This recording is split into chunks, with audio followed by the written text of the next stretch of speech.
Everyone and welcome. I'd like to call the City Council meeting to order on February 5th, 2026.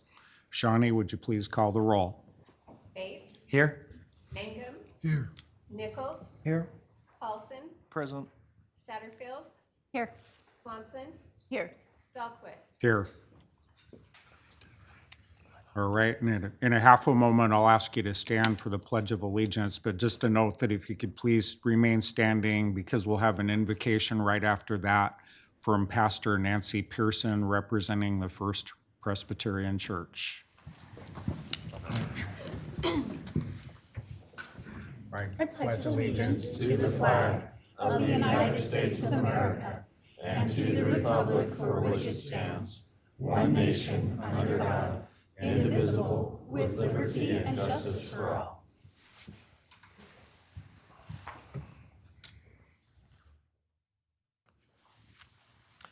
Would you pray with me? Our gracious and loving God, we praise you today for who you are. You are mighty God, creator of the world and sustainer of all there is. We give you thanks that you have made each of us in your image and that you shower blessings into our lives, not because we deserve your blessing, but because of your grace. Thank you that you love us as your children. Thank you for our home here in southeastern Idaho and for our city of Pocatello. We are truly blessed to live in a place where we see every day the beauty of the world that you have made. God, we pray today for our community and for our nation and for our world. We are living in a time when chaos seems often to be the order of the day. God, heal our divisions, bring reconciliation between peoples and leaders. We give thanks today for our nation and the freedoms that we enjoy because we are citizens of the United States. May we never take these freedoms for granted. We pray for our national and state leaders, that they would govern wisely and with care for all people. We pray today for people around the world for whom war and violence is an everyday experience, for people who are hungry or thirsty without shelter or medical care. Lord, open our hearts to see the needs of others and work to find ways to meet those needs. God, we pray for peace and an end to war, and pray that leaders in our global community will seek harmony and work for the good of all. And God, we pray for those in our community who struggle for a place to sleep and a hot meal. Give us eyes to see the needs around us. Lord, we pray today for our military men and women, for law enforcement and all first responders. These people put their lives on the line every day, and we are thankful for their service. Thank you for our community of Pocatello, for the leaders who guide us. Grant wisdom to those who will lead discussions and make decisions here in the City Council tonight. Allow each person to listen well and to consider wisely what is best for all the people in our city. Lord God, give guidance to our council and its members so that what they do and say would build a spirit of unity and partnership. We pray all these things with thanksgiving and with humble hearts in the name of Jesus. Amen. Amen. Thank you. I do see that we have a scout troop, or maybe it's two scout troops back there. Would you like to introduce yourselves, what troop you're from, and who's sponsoring you? Hi, we're Troop 370, the Pocatello Community Charter School sponsors us, and we're working on our citizenship in the community merit patch. I'm excited to be here. All right, thank you, welcome. Okay, let's move to item number 3 is the consent agenda. The following business items may be approved by one motion and a vote. If any one member of the council so desires, any matter listed can be moved to a separate agenda item. Minutes, council may wish to waive the oral reading of the minutes and approve the minutes from the following meetings: special clarification meeting and special city council meeting of January 8th, 2026, clarification and regular city council meetings of January 15th, 2026, and special city council meeting January 22 of 2026. Material claims, council may wish to approve the material claims for the period of January 16 to 31, 2026. Community Development Block Grant Advisory Committee appointment. Council may wish to confirm the mayor's appointment of Heather Hansen to serve as a member of the CDBG Advisory Committee, replacing Heather Dickelson, whose term has expired. Heather's term will begin February 6, 2026 and expire January 1, 2029. Pocatello Development Authority appointment. Council may wish to confirm the mayor's appointment of Brent Nichols to serve as a member of the Pocatello Development Authority, replacing Linda Lurick. Brent's term will begin February 6, 2026 and expire on May 1st, 2028. Finally, Pocatello Regional Airport Commission appointment. Council may wish to confirm the mayor's appointment of Douglas Stacy to serve as a member of the Pocatello Regional Airport Commission, replacing Larry Bell, whose term expired. Douglas's term will begin February 6, 2026 and expire February 6, 2028. Mr. Mayor, Yes, Councilman, yes. I would move that we approve the consent agenda, agenda item 3, items A, B, C, D, and E. Second. Okay, we have a first from Councilman Mangum. We have a second from Councilman Paulson. Any discussion? If not, Shawnee, please call the roll. Mangum, Yes. Paulson, Yes. Bates, Yes. Nichols, Yes. Satterfield, Yes. Swanson, Yes. Okay, we do not have any proclamations this evening, so we'll move into the calendar review. Council meetings, February 12th, 9 a.m. is the city council work session. That's followed by a special city council meeting. February 19th, 5:30 p.m., council clarification meeting. 6 p.m., regular city council meeting. Other noteworthy events, February 16th, city offices will be closed to observe President's Day. Garbage and recycling pickups, however, will remain on schedule. February 19th to 21st, that's the 46th Annual Simplot Games. They'll be held at Idaho State University's ICCU Dome. We encourage you to go out and support that. City Creek Recreation Area gates will be closed to motorized access until approximately May 15, 2026. Reminder, for whatever it's worth, there's not any snow, but keep your sidewalks clear of snow and ice if that is to happen. When clearing sidewalks, don't put that in the street because it becomes a driving hazard. All right, item 6, we do have the items from the audience. We have one citizen that has signed in, Idaho Lorax. I do need to read this, however, that this time has been set aside to hear the items from the audience not listed on the agenda. Items which appeared somewhere else on the agenda will not be discussed at this time. The council is not allowed to take any official action at this meeting on matters brought forward under the agenda item. Items will either be referred to the appropriate staff or scheduled at a subsequent agenda. You must sign in, which we have one sign in at the start of the meeting and be recognized. Idaho.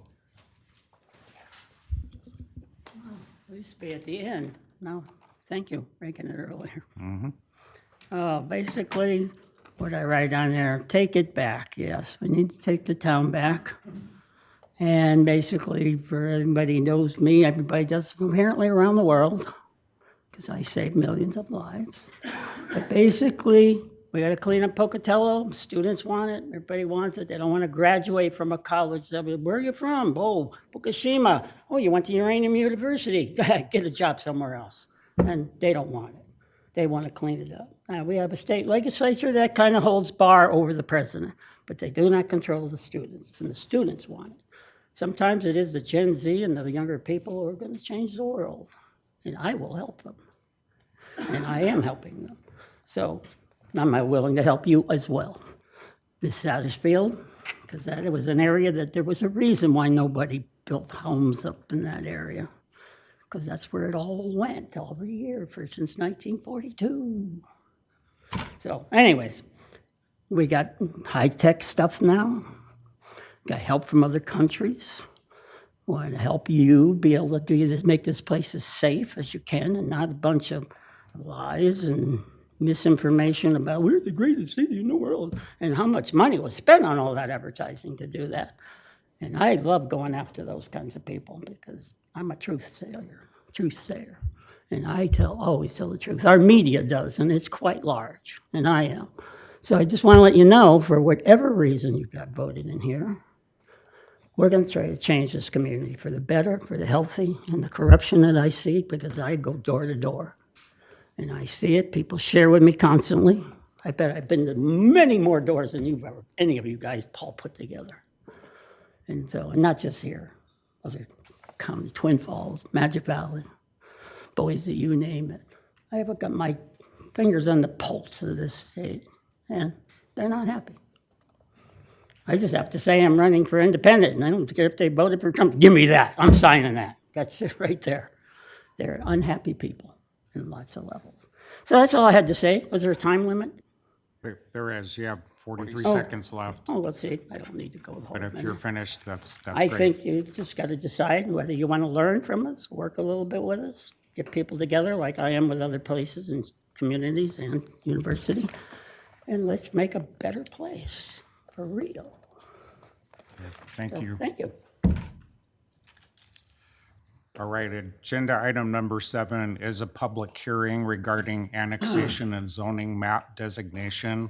This time has been set aside for the council to hear comments from the public regarding a request by Christopher White, mailing address 150 North Main Street, Pocatello, Idaho, to annex 21.92 acres of land into the city of Pocatello's corporate boundary with a proposed designation of residential estate. The property is located along North Facer Mountain Drive. Following a public hearing held January 14, 2026, the Planning and Zoning Commission recommended denial of the request. With that, I do declare the public hearing open. Do we have a statement from the applicant, from Mr. Christopher White?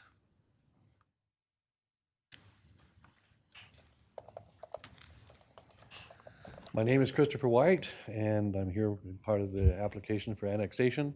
It's part of the formality, because we really don't want to be annexed in, and going through all the process that we have in the past with the engineers and stuff like that, ability to get the services that are needed up there, not capable of doing that. We want to move forward so we can do something with the county. And this is just a formality I was told that we had to follow to have a denial from them so that the county can follow through with proceeding with the development of the property. Simple. Yep. Okay, yeah, Councilman Nichols. So just to be clear, you do not want to have this property annexed into the city? No. Okay, perfect, thank you. Mr. Mayor, Yes, Councilman Mangum. hypothetically, 20 years in the future, 10 years in the future, and we're able to provide services there, would you be opposed to being annexed at that moment? No. Okay. Thank you. Thank you. Okay, thank you. All right, and is there a need for staff to come forward? I don't think there is. Yeah, Councilman Paulson, sorry. No, I have a question for staff. Sure. So if they don't want it, the city can't provide the services, why is this even here to vote on? Jim Anglesey, long-range planner for the city. This is a process from the county. Okay. Because the property is contiguous to city boundary, in order for it to be subdivided and developed, they have to come to us for us to decide whether or not we want it to be annexed. Okay, thank you. All right. Looks like nothing else that, do need to ask, Jim, has there been any written correspondence sent in? No, Mr. Mayor. Okay, Mr. Mayor, I have Okay. one more question. sure. Jim, it is the recommendation from staff that we deny their annexation. That's correct. Okay. All right, thank you, Jim. Okay, moving along, do we have any testimony by those supporting the application? Do we have any testimony for those uncommitted to the application? Any testimony by those opposed to the application? Did have a hand that went up. Okay, Come forward. yeah, okay, come forward, Idaho, yeah, Harrison one, right? No. Oh, okay, it's the Harrison one I want. yeah, Sorry, I'm just catching up. okay. All right, so, in the testimony for those opposed, I'm not sure if I got that in or not. And no rebuttal, obviously, where we don't have comments, so, I am going to close the hearing.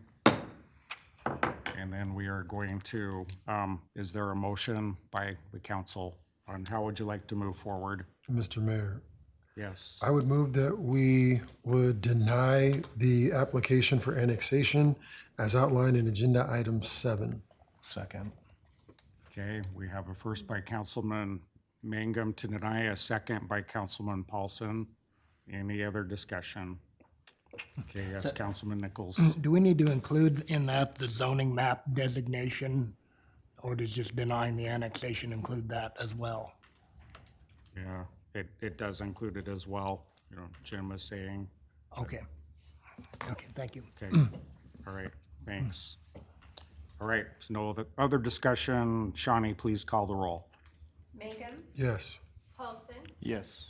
Bates, Yes. Nichols, Yes. Satterfield, Yes. Swanson, Yes. Okay, thank you. Agenda item number 8 is final plat application Corner Cove Townhomes. Council may wish to approve a final plat application by Wyatt Radke of A&E Engineering, mailing address 845 West Center, Suite E in Pocatello, to repair .40 acres of 3 Pocatello town site lots into 4 townhome lots and 1 lot for development of a 3-unit apartment building.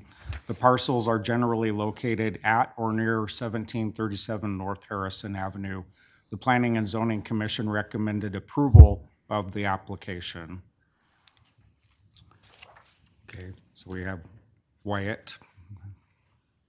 Thank you. Good evening, Mayor and council members. My name is Wyatt Radke with A&E Engineering, 845 West Center Street, and I'm representing the owners, house buyers 208. The application before you is a final plat application for Corner Cove Townhomes, which is includes portions of lots 1 through 3 and 19 through 20 of Block 416 of the original Pocatello town site, and is generally located on West Gibson Street between North Main and North Harrison Avenue. The subdivision will consist of 1 multifamily housing lot, which will include a 3-unit apartment structure and 4 townhome lots, which will each consist of 2-bedroom townhome units. The subdivision has an area of approximately 0.4 acres, which is separated by the existing alley off of Gibson Street. There is an existing single-family home located on the northern portion of the property, which will be removed as a part of this development, and the remainder of the site is currently undeveloped. The property is located in the residential commercial professional zone, which allows for the use that's being proposed. And the purpose of this zone is to be a buffer zone between different zone areas. And the property is surrounded by a mix of light industrial as well as residential and commercial uses,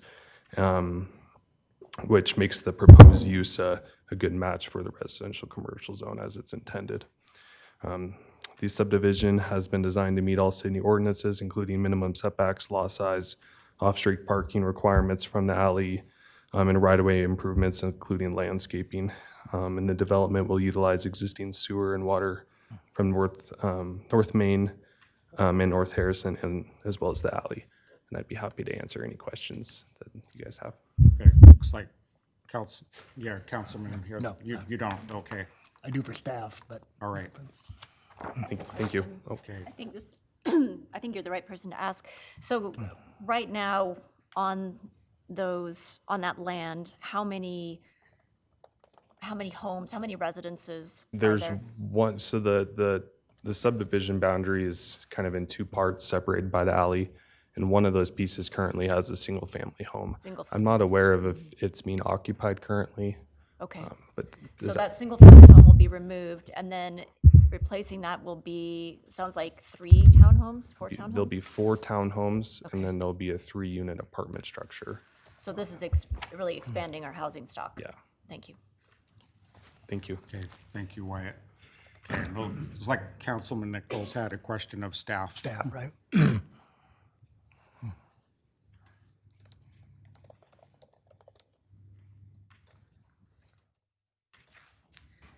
Good evening, Mayor, City Council, Becky Babb, Planning Manager. Hi. Councilman Nichols. So is this part included in the original Pocatello town site that's already been subdivided once, right? Yes, So is it's this sort of a a replat? It is a replat. That's correct. Okay, that's what I needed. Thank you. Okay. Anything else? Thank you, Becky. All right, if there's no further discussion, how would we like to proceed? Mayor, Yes. I move to approve agenda item number 8, the final plat application for Corner Cove Townhomes as outlined. Second. Okay, we have a first from Councilman Paulson and a second from Councilwoman Swanson. Shawnee, please call the roll. Paulson, Yes. Swanson, Yes.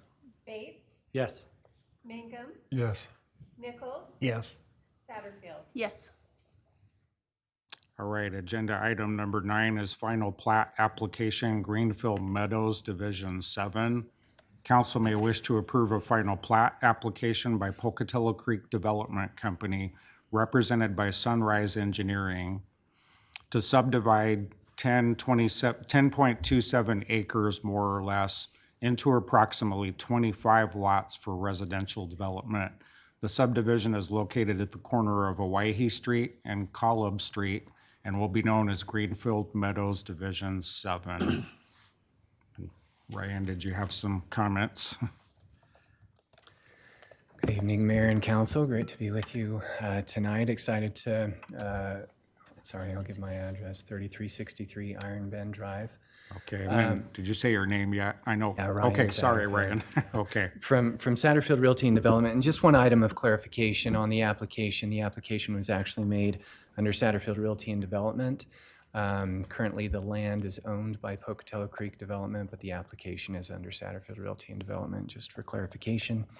We're excited to have this plat before you with the idea of bringing forward 24 additional residences there in our Greenfield Meadows subdivision. There is one lot in the subdivision, the 25th lot, that will be a common stormwater lot that would be dedicated to the city of Pocatello and is part of a stormwater system that runs through the entire north side of the Greenfield Meadows subdivision. We've discussed a number of these items with staff as far as the conditions that are there, and we're comfortable with everything as it's stated, and so I'd be happy to answer any questions. Okay, looks like there aren't any. Thank you. Ryan. Any questions of staff on this one? Seeing none, how would you like to proceed, council? Mr. Mayor, Okay, yes. I move to approve agenda item number 9 as listed. Okay. Okay. Okay, we have a first from Councilman Nichols and a second, I think, from Councilman Mangum. Shawnee, please call the roll. Nichols, Yes. Mangum, Yes. Bates, Yes. Paulson, Yes. Satterfield, Yes. Swanson, Yes. Agenda item 10, final plat application, Eagles Landing, Division 2. Council may wish to approve a final plat application by Group 5 LLC, represented by Sunrise Engineering, to subdivide 10.43 acres, more or less, into approximately 22 lots for residential development. The subdivision is located on Falcon Ridge Drive and will be known as Eagles Landing Division 2. Do we have a presentation from the applicant?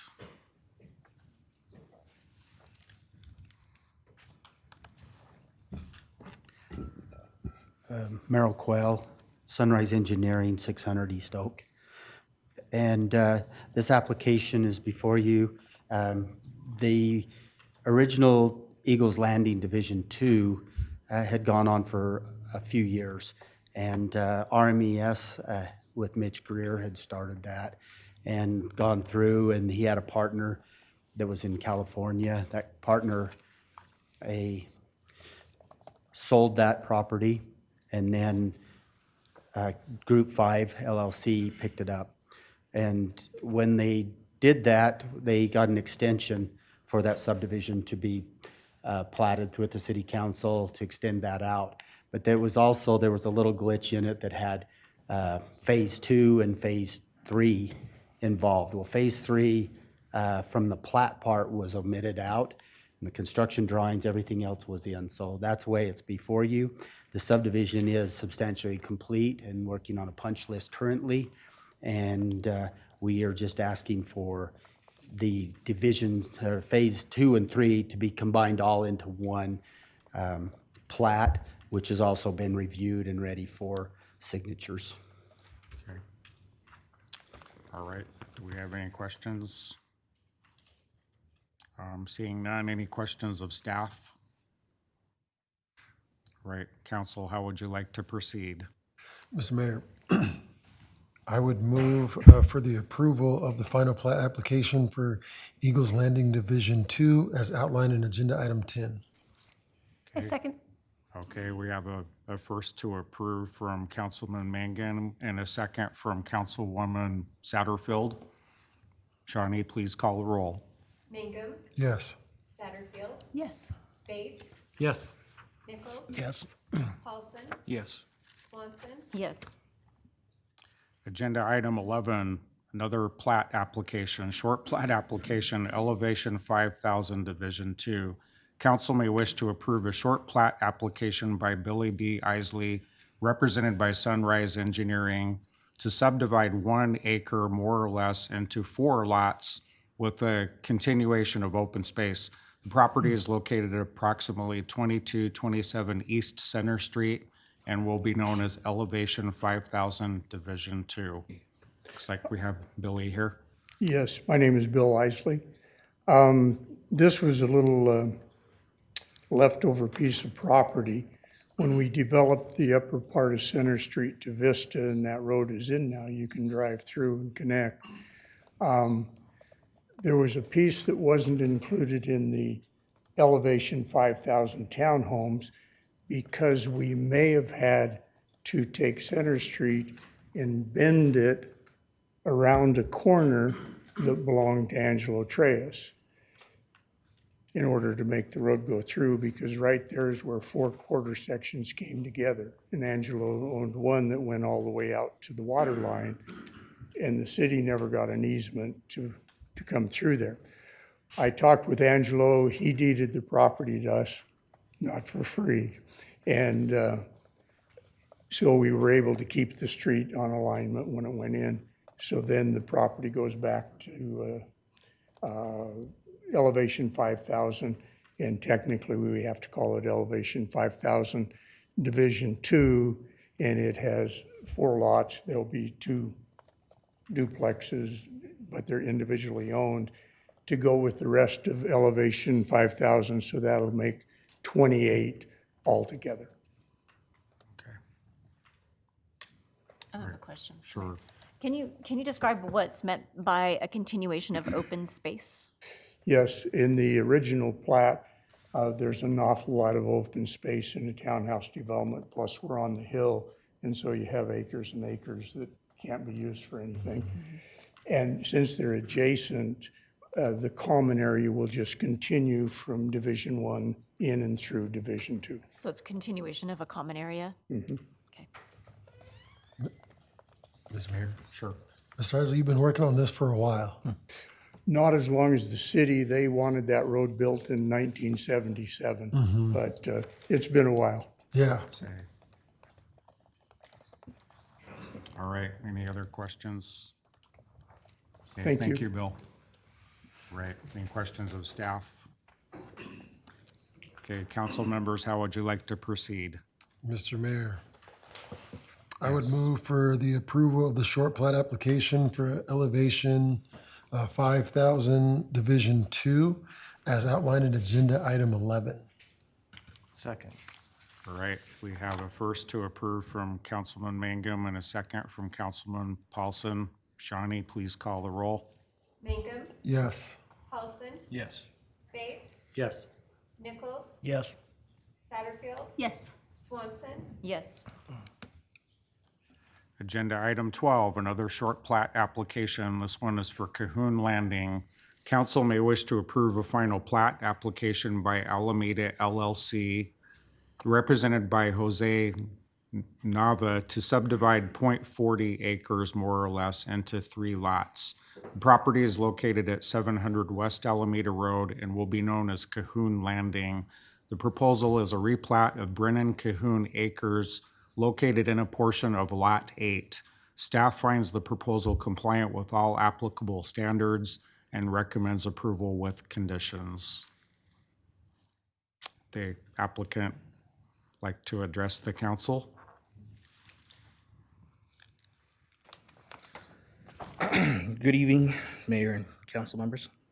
My name is Jose Nava with GV Drafting Land Surveying. Here for hopefully approval of a short plat over on Alameda and Delano and Cahoon, known as Cahoon Landing. Proposal to subdivide the existing, basically a replat of 2 of the existing lots there. It would still be, there's an existing structure there that would remain there on the south lot, and then the north lot would be split into 2 for single-family homes. Utilities requests will be proposed to be brought in from Cahoon Avenue on the west end there, and then go through an easement up to the 2 lots. Pretty cut and dry there, so. Any Thank you. questions? Sure. We have questions of the council. I just, Okay, sure. how many houses or units did you say? It's gonna be, so right now, there's an existing building there. The proposal is to split off that existing building and then create 2 additional lots in the north for 2 single-family homes. Okay, thank you. Okay, looks like no other questions. Any questions of staff? Seeing none, how would you like to proceed? Mr. Mayor? Yes, Move Councilman to approve Nichols. agenda item number 12 as listed. Second. Okay, we have a first for approval from Councilman Nichols, a second from Councilman Mangum. Shawnee, please call the roll. Nichols, Yes. Mangum, Yes. Bates, Yes. Paulson, Yes. Satterfield, Yes. Swanson, Yes. Agenda item 13, Police Department donation acceptance. Council may wish to authorize and accept a donation of surveillance equipment for our rescue for use in human trafficking investigations and authorize the mayor's signature on all pertinent documents, subject to legal department review. Mr. Mayor, Yes. I'd like to hear from staff concerning this agenda item. Okay.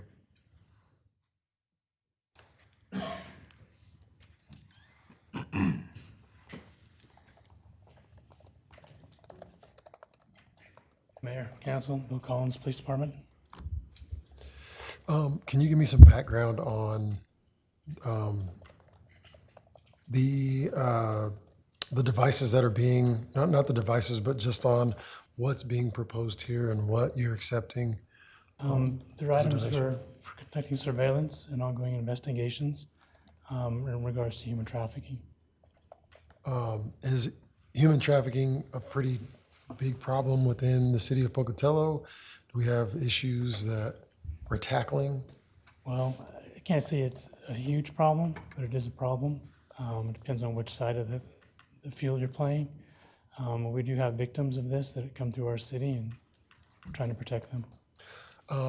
I personally want to say I appreciate the work that you guys are doing in keeping not only the citizens of Pocatello safe, but those who are being trafficked in or out of Pocatello. I appreciate the work that you guys are doing, and anything that that I personally, as the council member, can do to support you in that effort, I will do. And so, again, I just thank you guys for your work. Thank you. And then Councilman Paulson. Okay, so it's no secret. I've been vocal against flock. So I know this is different.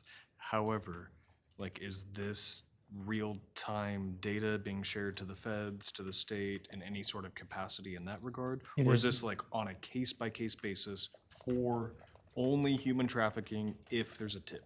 You Yes. see what I mean? It's only used by our department, and it's for only ongoing investigations. Like, it's not like a live feed that's, It is a live feed, but it only goes to us. but not 24/7. Correct, no. It's only when we're working. Mr. Mayor. Okay, sure. Kevin, I have a question about there, as part of this donation, there's some software required to operate the equipment. Do we anticipate any ongoing maintenance costs in relation to this equipment? At this point, we do not. We've had a good working cooperation with Operation Underground Railroad. They provided us equipment and monies in the past. Perfect, thank you. Okay. Any other questions? Okay. Thank you, Bill. Thank you. Right. Council, how would you like to proceed? Mr. Mayor. Yes, Councilwoman Swanson. I move that we approve agenda item number 13, Police Department donation acceptance as written. Okay, we have a second Second. from Councilman Mangum. So first from Councilwoman Swanson, second from Councilman Mangum. Shawnee, please call the roll. Swanson, Yes. Mangum, Yes. Bates, Yes. Nichols, Yes. Paulson, Yes. Satterfield. Yes. Agenda item 14, declaration of surplus property, Street Services Department. Council may wish to accept the recommendation of staff and declare a 2012 Caterpillar paver as surplus and authorize the trade-in of the equipment as part of the pending FY 2026 equipment procurements, and authorize the mayor's signature on all applicable documents, subject to legal department review. Mr. Mayor. Okay, yes. I would move to approve the declaration of surplus property for the Streets Department as outlined in agenda item 14, authorizing your signature on all applicable documents, subject to legal department review. Second. Mr. Mayor. I have Yes. some questions Yes, for Councilman Bates.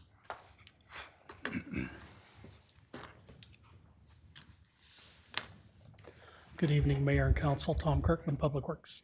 Tom, can you just explain why this particular equipment we don't lease and why we're purchasing it?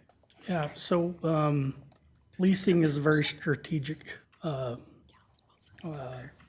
decision that we make. We factor in a lot of different things, whether it be interest rates and how the piece of equipment is used. What we try and focus our leases on are the 24/7 pieces of machinery that if something happens, have to act. We can't be out trying to jumpstart it and try and get it going. And so there's certain pieces of equipment like our water department's excavator, street department's road grader, and backhoes, stuff like that, where if we have flood situations and stuff, we need kind of that best piece of equipment we can. They do not offer a lease program for the asphalt paver. If they did, we would probably still steer away from that on this particular case. These machines are built to be repaired. There's a lot of wear items on these machines because the asphalt is very abrasive. And so they have a pretty good lifespan. This paver's, 13 years old. It's definitely, it's reaching the end of its life. And so we felt it was best to trade this one in and purchase a new one. And a follow-up question to that, what is, with a 2026 paver, what would be our expected lifespan? Thank you. Yeah, we're hoping for 15, but 13 looks like a pretty good number here. So but we're hoping for 15. Okay, and I have one other thought. Are we able to use this equipment for any maintenance of like greenway trails, or is this really strictly for roads? Yeah, a lot of the greenway trails, some of the straighter ones, we could probably get away. Some of the switchback parts, it's just a little big for that. But for some of maybe the straight sections, we could. But this one's made to do roads. It's pretty heavy. One of the things with the greenway is we don't really build those for high traffic loads. And so when you start putting a big heavy paver on there, it can make more damage than it's fixing a lot of times. Perfect. Thank you. Mr. Mayor, Okay, yes. Approximately how many miles of road do we pave annually? Yeah, so just in asphalt paving, we do about 4 miles of road. Asphalt paving is very expensive, and so we have multiple treatment options we use, and we cater those treatments to the condition of the road. So this is a key part of the pavement management plan. These are the roads that are past the point of any preventative or regular maintenance. So what we try and do is about 40 miles a year of road with our other treatments included. So a follow-up to that is a lot of people don't, you hear all the time how terrible our streets are. And really, I have an opposite opinion. But looking at the national standard and average, we rank pretty well within that. Can you give us some backstory on that? Absolutely. You'll have to bear with me. I can talk about paving all night long. So the mayor's going to have to give me one of these. Might have to take the gavel out. Right. Nationwide for communities our size and even bigger and smaller, 60 to 65 of pavement condition index. So pavement condition index is how we evaluate the roads. 0 is a road that's completely gone. 100 is a brand new road. And then there's the plethora of things in the middle.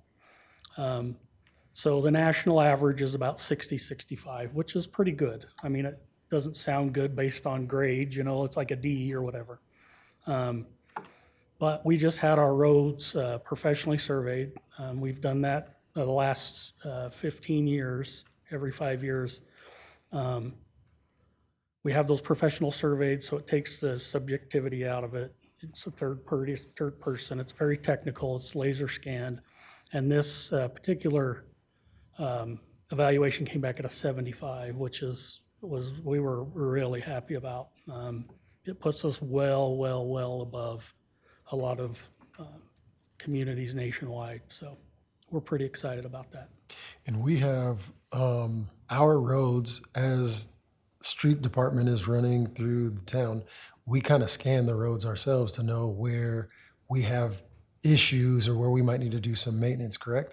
Yeah, so we've got some pretty cool tech that we've deployed where we're kind of in the process of demoing this technology. It's not really AI, it's more machine learning. And we put a smartphone and we put it in our garbage trucks because they drive every road every 2 weeks. And there's an algorithm and a whole software built on this that will actually evaluate the roads as they drive. It's not as precise as the laser scans that we do. So what we're currently doing is we're capturing all that data from the trucks, and then we're trying to correlate that data to our laser scanned roads and see if we can make some sort of a correlation there to where in the future we can just scan our own roads. So, Mr. Mayor, I apologize. That's fine. So, because I love these conversations, right? But we have some newer council members. Could you talk briefly about what the treatment looks like for all of our roads? Because some people think it's just like we just repave or just fill a pothole, but there's multiple steps to doing that. Could you give us some clarity on that? Yeah, absolutely. So historically, the way pavement was managed is we called it worst first, because the worst roads are the ones you get the phone calls about, right? And mad about potholes. We transitioned away from that worst first in probably 2014, and we went to a more proactive approach to how we maintain our roads. And so I give examples like your car or you're going to the dentist. We have different treatments for different conditions. So the first treatment we have is a fog seal. It's very inexpensive. It's about 30 cents a square yard, which is really cheap. the prime considerations of what deteriorates asphalt is UV and water. Those are the two enemies of pavement. And so what we do is we target our really good roads, the 80s to 100s, with a fog seal. And so the theory behind that is we're trying to keep the good roads good. So that's kind of like brushing your teeth every day, right? So then as the road deteriorates farther, it gets down into another treatment we call micro seal. And that's a fairly inexpensive. It's about $270 to $3 a square yard. And that's a more robust treatment, right? And so we put it down and it's probably 3/4 of an inch thick. And it puts a new wear surface on and it can get us about 7 to 10 years of life. So that's like going and getting, your teeth cleaned, right? And then the next steps we get to are the repaves, and those are where they get really expensive. Those are, anywhere from $10 to $20 a square yard. And so those are the ones that where we got to go in and do a lot of in-depth work, right? Fixing cavities, or root canals and all that good stuff. So what we're trying to do is keep the roads good so they don't deteriorate to the point that we have to repave them because it's very costly. Okay. That was my last question. Good lesson for us. All right, sure, Councilman Nichols.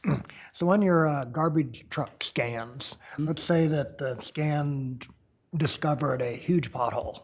Are you then alerted to that so that you can send out your crews and fix it? Yeah, so we can run a report. At this time, it doesn't currently alert us, but we can run a report and it'll generate a heat map of the potholes throughout town. Yeah, and we can set up different triggers of that, so we can monitor that pretty good. Right. One thing we just did is we took this same tech and we went and drove all the greenway trails. So we could evaluate those and get it kind of a good condition for, you guys to make decisions about that moving forward. Cool. Okay, thank you, Tom. Yeah. Okay, seeing no other questions, how would actually, I did get a first a long time ago from Councilman Mangum and a second from Councilman Paulson. Sorry about that. Okay, no problem. All right, Shawnee, please call the roll. Mangum, Yes. Paulson, Yes. Bates, Yes. Nichols, Yes. Satterfield, Yes. Swanson, Yes. Agenda item 15. Okay. Yes, sorry. Piggyback bid acceptance for refuse containers. Council may wish to accept the recommendations of staff and approve piggybacking of the City of Pocatello 2023 competitively bid pricing with enterprise sales for the purchase of 3 yard front load, 6 yard front load, and 30-yard containers in the amount of $284,300, and authorize the mayor's signature on all pertinent documents, subject to legal department review. Funding for the purchase is available in the Sanitation Services FY 2026 budget. Mr. Mayor? Yes. Question for staff. Sure.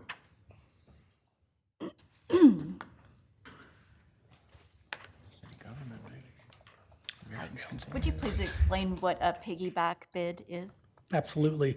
There is a condition in Idaho bid law that allows for a previously sealed competitive bid process.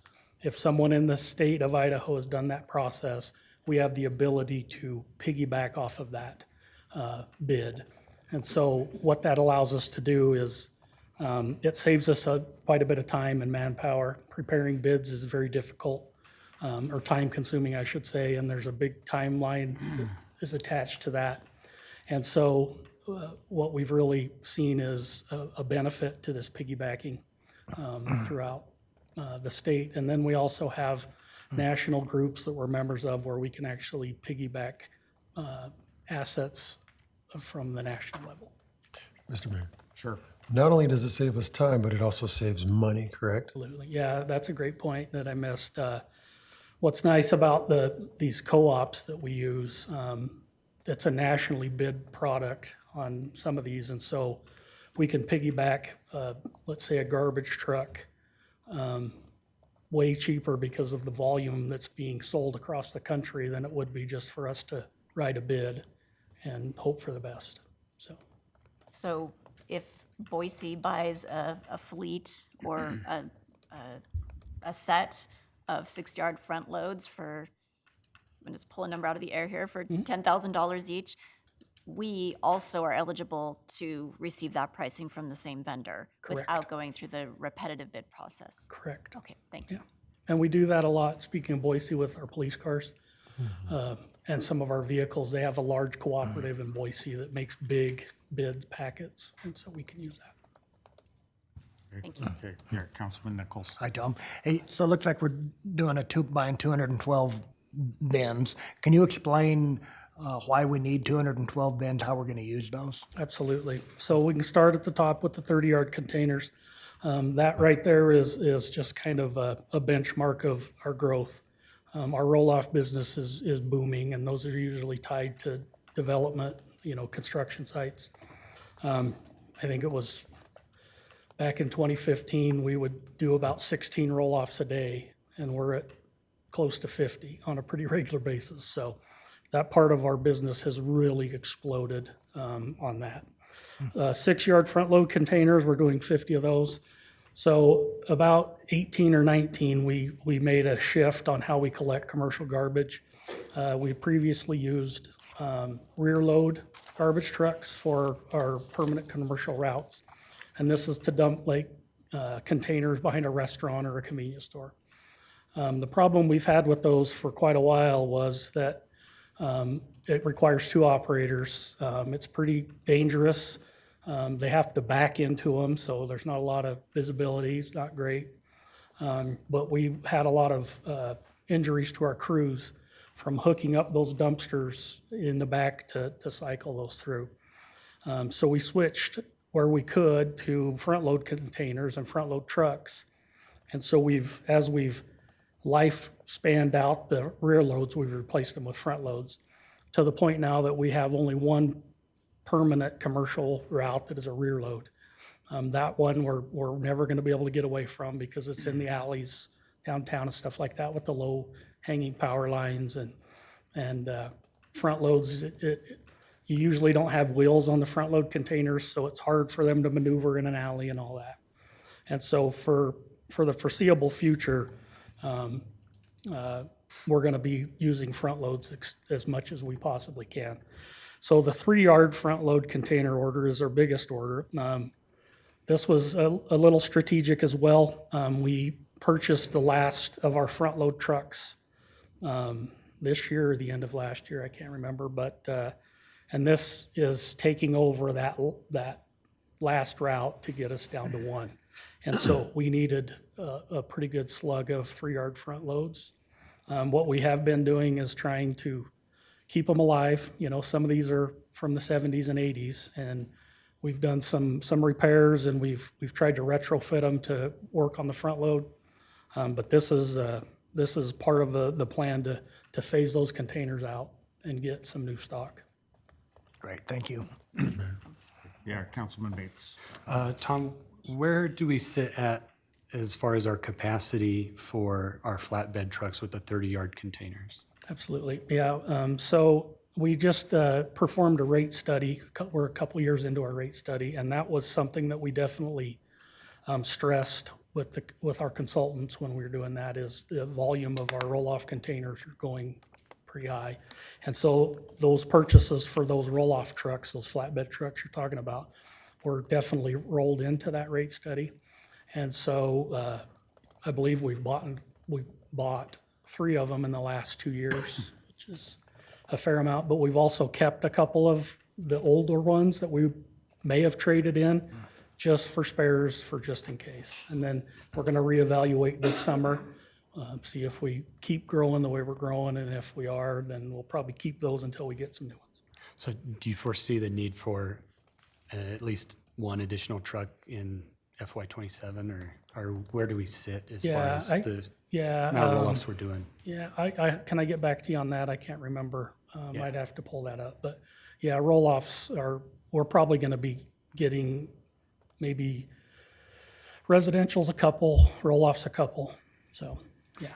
And then just one final question, and if you don't have the answer, that's okay. But I was wondering, I was just thinking, do you know, when's the last time we reviewed our fee for the roll-offs? So we did that during the rate study, so that was 2 years 2 ago. years ago? Mhm. And we were underestimating that a lot. Not only our fee, but also the revenue we were generating. The previous rate study was very conservative, and so we were seeing, $1 million in excess revenues at the end of that last rate study. And so we've adjusted that accordingly with our roll-off containers, not only on the price we charge, but also the revenue we're getting, so we can plan a little better. Perfect, thank you. Okay, and did you have? pass. Okay, all right, sure. Yeah, I have a question. Councilwoman On the Satterfield. backloaders, do they have, since they're more dangerous, do they have cameras, or is that something that's not even a possibility? Absolutely, yeah, we have cameras on them, so we try and make it as safe as possible, but we try our very best to never back up a garbage truck, just because there's just too many opportunities for, and what we've been moving to the last probably 5 years is we've got 360-degree hemispheric cameras on the trucks, and that's really helped for the blind spots when they're changing lanes and getting into tight places. But yeah, it's cambered up pretty good. Sure. How does this relate to the recycling program? These particular containers are garbage only. So we did get some money from the INL, from a SEP, a supplemental environmental something, I can't remember it, sorry. They gave us they awarded us $1 million in FY '25, and they helped pay for one of the front load containers, as well as buying a load of commercial cardboard containers, and then investing money into the facility. So that was a really good project. So these ones are all garbage, but we do have some recycle ones that we got recently through the SEP program. Okay, great. All right, thank you, Tom. And when we talk about waste containers, I always like to put this message out there, but the city does have a great program where we will give out dumpsters. Sometimes you have to sign up way in advance, and I think it's mostly the 3-yard dumpsters, but just if anyone doesn't know that the city does have a great program, if you need a free dumpster and want to clean out a lot of yard refuse and that, just call the sanitation department. They can set you up. Might be a little bit of a wait depending on when you call, though. All right, with that, how would we like to proceed, council members? Mr. Mayor, I would move that we accept the piggyback bid for refuse containers as outlined in agenda item 15, authorizing the mayor's signature on all pertinent documents subject to legal department review. Second. All right, we have a first from Councilman Mangum and a second from Councilman Paulson to approve. Shawnee, please call the roll. Mangum, Yes. Paulson, Yes. Bates, Yes. Nichols, Yes. Satterfield, Yes. Swanson, Yes. All right, last agenda item is agenda item 16, cooperative agreement for building and mechanical inspections. Council may wish to approve a cooperative agreement with Bannock County to conduct building and mechanical inspections for the building department. I can give you a little bit of background on this, that I was at the table when we talked to the county commissioners earlier this week, along with 2 of our building department staff members. Right now, there's a vacancy with the building department director. Our former building department director did carry the certification for commercial inspections. So during the time that we have this lapse, we're in the hiring process right now. We don't have a staff member that has the commercial certification for inspections. Luckily, the county does, and we talked to the county commissioners earlier this week. Legal drafted up a memorandum. The county commissioners did pass this on Tuesday.